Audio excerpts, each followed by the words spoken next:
laaj ko kan moo rey koo xamul fekkoog moom yenn yi doo ko message di ko laaj yenn affaires yi yaa ngi dégg ñun dafa am ñu ñuy informé te ñu ñuy informé commencement bi ba léegi ñu jege enquête bi la te liñ ñu waxagum 90% lépp biñ ko waxee sénégalais yi dëgg la borom kat bi ñu bëri nee nañ ma génnal nga baal ko ak ma ne leen duma ko def tant que enquête bi jeexul ba ñu clôturer ko ba borom kat bi ma gis ko këram duma ko baalu ak parce que ay caméra Awus merci sa intelligence xam nga la moo tax enquête bi non enquête damay appuyer li nga wax enquêteurs yi dañuy enquêter en charge enquêteurs yi dañuy enquêter en charge et en décharge dañ lay enquêter dañ lay woo nga ñëw ñu bàyyi la nga dem nit ñi foog ne enquêteur dañ laa bàyyi moo tax ma ne la merci beaucoup ci intelligence boobu Awus Kité xanaa yow da ngaa def enquête impossible gis nga affaire bi borom kab bi ay caméra de surveillance dañoo génn di wane ni carrément caméra de surveillance ba muy génn daf ci soloon benn kab bu bleu mi ngi taxawoon ci benn buntu Wave ci koñu Aziz Dabala yi di ngi dégg di xool ba xam am na koñ bi ñu leen di gis wala gisuñu leen te xale bu góor même xale bu góor boobu dafa xamanteeg mbaaya te dafa am ay contact ak mbaaya ñoom ñaar xamante nañ bu baax borom kat bi duma waxaat ci moom tant que enquête bi parewul te vidéo bi supprimer ma ko vidéo bi ba def si moom démb la am na 1,4 million de vues waa këram sama vidéo la ñu gis man ba benn magam bi génn na ñaari magam woo nañ ma ne ma dindil vidéo ma ne ko duma ko dindi tant que enquête bi jeexul Nabou Leye ba ma defee si moom vidéo boobu jàppaguñ ko waa këram dañ ma woo ne ma dindil vidéo Nabou Leye parce que jàppuñu ko ma ne leen dindiwuma ko tant que enquête bi jeexul vidéo Nabou Leye duma ko dindi teguñu si ñaari fan ñu ne ñu Nabou Leye demaat na ci kañ la demaat demaat na ci vendredi bi ñu gardasil ko ma ne leen sama wax ji ñëwaat na tey jii bu ma supprimé woon vidéo Nabou Leye day mel ne comme si man fi ma taxaw leerul te fi ma taxaw dafa leer nañ jusqu'à preuve du contraire képp ki nga xamante ne jël naa sa photo taf ko ci sama page magu borom kab bu weex bi tey dafa ne non képp ki nga xamante ne da nga jël photo jàmbur taf ko ñu ngi ñaan procureur ñu mandat la d'arrêt ma lay wax ne mandat d'arrêt kuy nëbbatu ku nekk ci ginnaaw caméra am du wane kanamam ak ku ñu xamul fan la nekk ak ku mënul ñëw ci réewam kooku la ñuy mandat d'arrêt man ba ma jugee Sénégal matul sax 6 mois te dinaa fa ñëwaat incha allah décembre bii di ñëw ñun Sénégal amuñu fa sens interdit nëbbatuwuñu dañuy voyager di dem fu ñu neex te boo ñu porté plainte dinañ ñëw wuy si yow xanaa ñu nga yow Feeling Dakar mi wane Feeling Dakar ñoo njëkk a teg information bi te xale bu jigéen bi def information bi Blanche fee la dëkk Pikine la dëkk porté wuñu kooku plainte ñu ne ñoom ñun lañu bës kese la ñuy wër xam nañ bu baax li ñu def Awus ngir yàlla après nga yeggale dagguma la dafa am lu ma bëgg mu leer ci Sénégalais à travers yow nag laa koy jaalale en fait Sénégalais bàyyi leen boo leen gisee ñaari nit yu jote ngeen jote ak kooku lu bokkul ak moom li muy xeex ngeen dem di ranger wu ci keneen ki kon ñeen ce qui veut dire que yéen Awus Kité génn na di wax waxu góor jigéen nga dem taxaw di saaga naan Awus juukat Awus nangam ak nangam Awus man ak yow am na foo xam ne d'accord ma fa ak yow mooy que man je suis patriote Ousmane Sonko mooy sama leader politique. non non bul génn foofu bul génn foofu dama expliqué. bàyyi ko ci fil bi mu nekkoon bàyyi ko ci fil bi mu nekkoon. bàyyi ko mu taxaw rek bàyyi ko ci fil bi mu nekkoon ba mu pare. xam naa li ma wax xam naa li ma tonton man xaaral dugguma ci politique de xaaral mais yow foofu man d'accord ma fa ak yow mais pourtant li ngay xeex nii dama far ranger wu sa côté du ma la saaga du ma gis ngay saagante pambaay wala ngay xeex góor jigéen ma dem di la saaga parce que loolu beneen domaine la am nga ci droit bu la neexee nga far fële ma far fële waaye tey ñoo bokk benn combat bu ñuy xeex muy góor jigéen ñoo bokk lu ñuy wax mais Sénégal yi daal xam nga la mooy problème bi te surtout nag ñi may waxal xam nañ ko de man jubóowu maa kii wala maa kii lañ doon wax démb bokkuñu fu ñu far kon donc ma gisee muy xeex ak keneen damay dem cottee ko ma ni ku faral góor jigéen nga comme moom ku xeex ak nit ndax góor jigéen nga ndax góor jigéen ya nga bokk ça veut pas dire que Awouskity man ak moom bokkuñu lu ñu bëgg bokkuñu mag moom lu ñu kii nii waaye tey su ma ko gisee muy xeex góor jigéen damay dem ranger su moom dama koy tooleel ba mu neex. côté boobu laa doon waxee tonton Mamat. moo tax bëgg merci beaucoup léegi Blanche Plume man je suis fier de toi man damaa kontaan ci yow xam nga la moo tax. Awouskity dafa mëne benn combat mu commencé ko mëne vendredi ci guddi à 2h du matin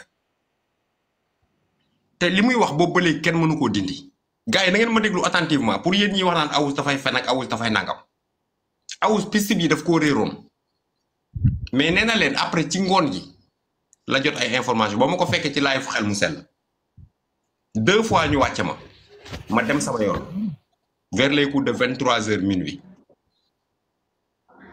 Awoush nee na leen yónni naa ay nit pour ñu topp nañ la ba ci live italien yi Awoush après xam naa dafa def prise de conscience boobu mu def moom moo ko permettre mu am beneen piste bu mu war a élaborer illicité ko ba mu ko illicité élaborer dafa am ci lu ko leer ndax wax na leen ko léegi moom moo tax mu dugg ci xeexu góor jigéen ñi Awoush li ngay def defaloo ko Blanche defaloo ko GVC defaloo ko La Voix bi te ma lay dénkaat benn kàddu nga xam ko ci commentaire yi doo fi dégg lu la métti ba keroog ngay wàcc te ku fi yéeg du la wax lu la métti ba keroog ngay wàcc man sama life loolu la valable pour Blanche Plume Blanche pour GVC Blanche pour Voix commentaire ñu ngi koy contrôler bu baax ñi yéeg tamit ñu ngi leen di contrôler bu baax kon Awoush félicitation ci abnégation bi ak détermination bi nga am ba ñemee dut baaraam ci li nga xamante ni mooy problème mu góor jigéen ñi pourtant bi ma ko waxee léegi ba léegi kenn ñemewu cee dut baaraam xuus ci sori si gis nañ Adamo Momar doguma la Adam bébé nee na Awoush yow yaa ne Bathie Seras ci la bokk damaa bëgg nga def demande nga yéeg nga génneel ma vidéo man bu ma tuddee turu Bathie Seras ne la ci la non man maa tudd Bathie Seras ne la man maa tudd fii Bathie Seras ne leen moom moo am doom ak Nabou ba pare Nabou bàyyiwul yaayam dafa dem dëkk ak yaayam demul jëli appartement pour dëkk ak kenn yaayam la nekkal kooku man maa leen ko fi wax du kon bu leen tuumaal Awouskity waxul loolu arrêté leen maa fi njëkk a génne leen góor jigéen yi taxaw leen léegi nag Awouskity xam nga lan laa bëgg nga def vidéo nga taf sama photo nga ne waajaa ngi nii Momar Ndiaye Salvini ñu continuer débat bi léegi kan ma war a jël parole wala ñu jox Awoush mu doxal daal ma jël góor yàlla su fekkee da nga bëgg a yéeg mën ngaa def demande kan ma war a wax ñu jox Awouskity mu développé ndax moom mooy moo nekk au cœur de la situation vas-y waaw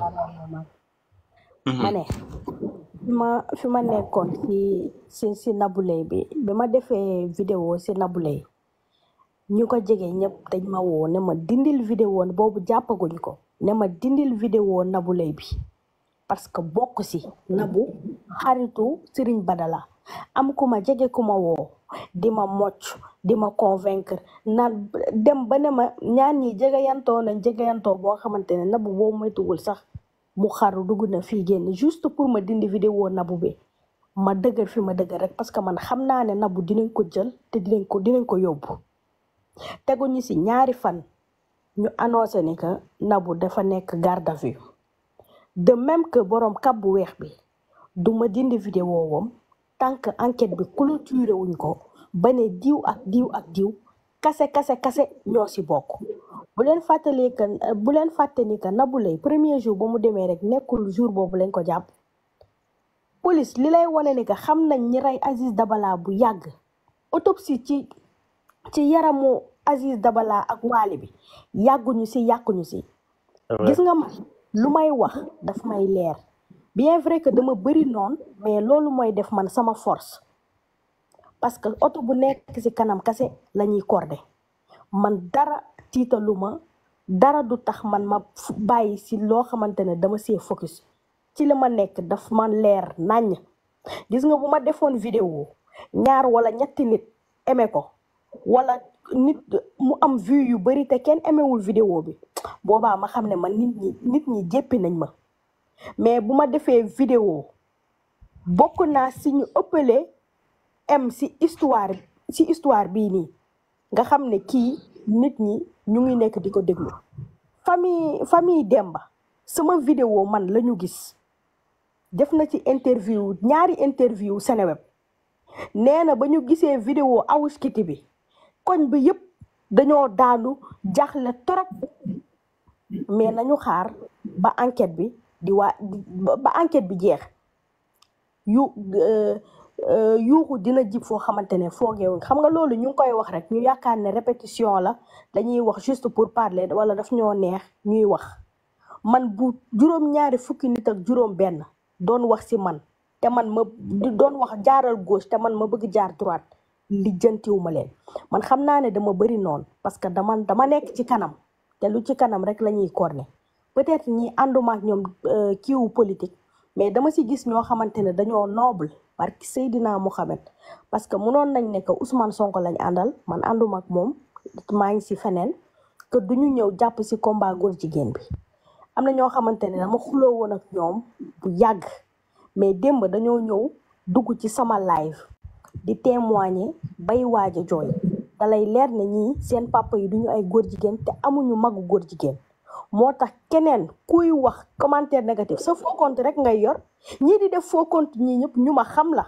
te man leer na ma ne ñu ma jege la moo tax affaire yi ay reetaan la may def parce que daf may leer ni que ñii ragal nañ ma ragal boo xamante ne amuñu fitu dévoiler comme man li may dévoiler woo jël sama kanam indi ko di wax ñëpp di ma gis mais si tu n'as pas assez les couilles jël faux compte nëbbatu si di wax lu la neex te à tout moment mën nañ la muter wala ñu bloquer la loolu je pense que nekk góor jigéen weesuwul loolu moo tax man loolu duma ci sax attardé wu man sama live du ma muter du ma bloquer du ma def dara dafa fekk ne ñaari fan yi dafa am ñu ma jege sama WhatsApp ñoo may naan kiiwal commentaire yi wala ku fa wax loo fa war a wax muter ko parce que ñaari fan yi dafa am ay kilifa yu doon dugg sama live di setaan barki Serigne Touba jour bële dama def live guddi gi yëpp ñaari ministre benn DG ñu ngi woon sax ba ma leen gisee dama sax tiit côté 6 heures du matin ci heure Dubaï ba ma leen gisee ci live bi man dama tiit ma ne kon ñii cas bi intéressé na leen ba ñu toog heure bii di seetaan ay live si laa commencé di wax sama modérateur yi ku saaga wala mu wax moo bu déplacé muté leen ko parce que am naa respect bu toll ci ñooñu bugguma ñuy gis yenn yi ci commentaire mais man yenn yi dérangé wu ma su ma dérangé woon man génn naa internet bu yàgg parce que liñ may yàq ci internet yàq ñu ko kenn mais man loolu mooy def sama force dama leen di wan ne man je suis plus forte que ça te loo leen di gën a wax lu ñaaw man may gën a avancé loo leen di gën a wax lu bon di xëy di ma gën a gis may nekk ci yoon bu baax yàlla di ma gën a teral ngir may gën a gis ak nit ñu baax ñi ba ñu toogee fii lu nekk ñu ma koy wax façon wax bu bon bu nekk ñu ma koy wax xëyuñ ma gis ma ak Macky Sall président de la République nga xamante ne ku ñu ne woon sa baay ñëwal nga gisanteeg Macky Sall sooy dem doo sol ay daal da ngay ñàlli tey ku ñu ne woon ñëwal nga gisanteeg Diomaye Faye booy dem doo sol daal da ngay ñàlli donc nit xool ko nii nga yéene ko jàmm man li ma yéene sama bopp moom laa yéene ñëpp moo tax yàlla sama xol rek la may fay sonn ma sama àdduna te xam naa ne yàlla dina ma ko fay te duma sonn sama àllaaxira moo tax nit buy nekk di wax ci man lu ñaaw mais sa xolay jeex chaque jour ok Awoush loolu gaa yi gis nañ ko bi nga nekkee ci réseaux sociaux ba léegi bu fekkoon làmmiñ rek ak wax ak attaque ak diffamation ak outrage ak injure wala attaquer sa honneur que ça soit favorable ou défavorable te boobu ba léegi ñu ngi koy wër en commençant par Adamo te bi nga fi jàkkaarloog moom ñëpp teg nañ seen bët te ku mës a jàkkaarloog moom détruire na la bokk nga ci kenn ku jàkkaarloo ak moom te ba léegi amul lenn lu mën a teg ci yow ba léegi kon félicitation gàcce ngalaama nañu may GBC ak la voix wala Blanche Plume comme ñoo fi nekk voilà déjà Awoush ma lay remercier vraiment ci réponse yi man jour boobu li tax ma poser la question bi rek c'est parce que j'ai eu la chance aujourd'hui de le faire Je me demandais comment elle a fait pour avoir ces genres de renseignements en fait. Man loolu moo ma xawoon a jaaxal tuuti mais rek c'était juste ça mais c'était pas une question piège en fait comme le pense pas mal d'autres. Par contre li nga xamante ni si moom laay wax dafa am ñaari points yoo xamante ni il faut ma leeral ko li tax ma ni Momar il est resté constant depuis le début du problème keroog Momar fii lañ toog ma ni la en tout cas li ma mën xam te xam ko mooy renseignement bi nga xamante ni police xarit nañ ko waaye muy waa DIC ak waa section recherche collaboration bi nga xamante ni si am nañ ko ak les services télécommunication muy les opérateurs téléphoniques képp koo xamante ni si laala nga si mbir mi de près ou de loin dina la jàpp. Je pense que tey jii Nabou Leye li tax ñu téye ko def ko garde à vue ba tey jii moo war a jàkkaarloog le juge si je ne me trompe c'est aujourd'hui c'est parce qu'en réalité dañoo gis signal téléphonique am dem fa budul benn du ñaar du ñett. Donc tey jii par exemple au moins ci côté boobu noonu man ak Momar l'histoire nous a donné raison beneen bi ci des mooy keroog ma waxoon leen ni leen information bi njëkkoon a génne keroog wax que ni waa Seneweb ñoo ko dugal c'était pas à démentir mais ce qui m'est sûr et certain mooy que ça va faire bouger beaucoup de choses maanaam jour bi affaire bi amee le matin ba waa Seneweb dugal ko et puis Seneweb c'est pas n'importe quel organe de presse donc su ñëwee génn information boobu ci ngoon si automatiquement ci la yeneen information yi wadde autrement dit gars yi li ñu visé woon mooy que faire bouger les choses et que pour mu mën a nekk il faudrait que ñu génn benn information teg ko sur la table bu fekkonte ne loolu rek moo leen taxoon a jóg kon enquête bi ba waa Sénégal dugalee ni on a attrapé le tueur l'assassin jàpp nañ ko kon su boobaa foofu la enquête bi di yem duñ ci jàppaat kenn et pourtant bi ñu jëlee booy bi Touba am na ñeneen ak ñeneen ñun jàppaat te enquête bi day continuer parce que c'est complexe donc constat boobu noonu laa nekkoon di ko souligner depuis lors et depuis lors wax dëgg yàlla def na li nga xamante ni si moom lañ ci doon wax depuis le début dara dañu ci te enquête bi comme ni ma leen ko waxee rek moo si nekk plus ñuy gën a continuer plus ñuy gën a xam affaire yi fan la jëm donc vraiment wax dëgg yàlla Momar c'est quelque chose à féliciter c'est quelque chose à saluer di wax rek encore une fois wax dëgg neex yàlla su ma sañoon képp kuy taal ci live balaa ngay génn benn dossier du ci wax ngay wut ay vues wala ngay wut du n'importe quoi nga xool li ngay wax est-ce que maîtriser ko waaw wala déet parce que n'oubliez pas que ñi nga xamante ni fi nga daanelee noonu fi nga waxee noonu GP fi nga waxee noonu di fa daanelee dafa am benn combat bu am te TikTok bi ku maîtriser wu rek maîtriser wu bi cooli ne bëreet doomu góor jigéen ñi dafa am benn groupe bu ubbi compte créer seen groupe pour lan aar suñuy doom aar suñuy frère aar suñuy sœur kaawu góor jigéen bi dafa dab groupe Rimus buñ ko fàttee de bu kenn suul jëf li may wax nii je vous parle en connaissance de cause te nag man melu ma noonu de gis nga avant coowu rey bii di am groupe bu Rimus ñoo fi njëkk a taxaw ne dafa am loo xam ne nii mu ngi am Sénégal laqatu ci góor jigéen ñun dañuy taxaw xeex ko ñun amuñu benn problème ak kenn mais suñu problème mooy góor jigéen ñi ak lesbiennes yi ñu àdduna di dox di àtte ba Awouskiti dugg ci Awouskiti porteuse de voix la te nag dañ koo yàb rek ndax affaire politique la politique a fi jaaroon te Sénégal day sosal nit mais est-ce que Awouskiti bu fekkoon c'est une menteuse professionnelle en métier est-ce que nit ñi dañ ko topp est-ce que nit ñi dañ ko seetaan heure bu ñu demee ba découvrir ne kii c'est une menteuse dañ ko koy bàyyi kenn du abonné ci moom déglu leen ma attentivement li ma leen di wax je vous parle des Sénégalais l'éthique sénégalais laa leen di wax avant TikTok di am Idrissa Seck di ko indi Sénégal fen yi nii moom lañ daan fen di sosal nit di tuumaal nit di jëw nit ci seen taatu garab yi avant internet di am xam nga léegi fen yi dafa gën a yaatu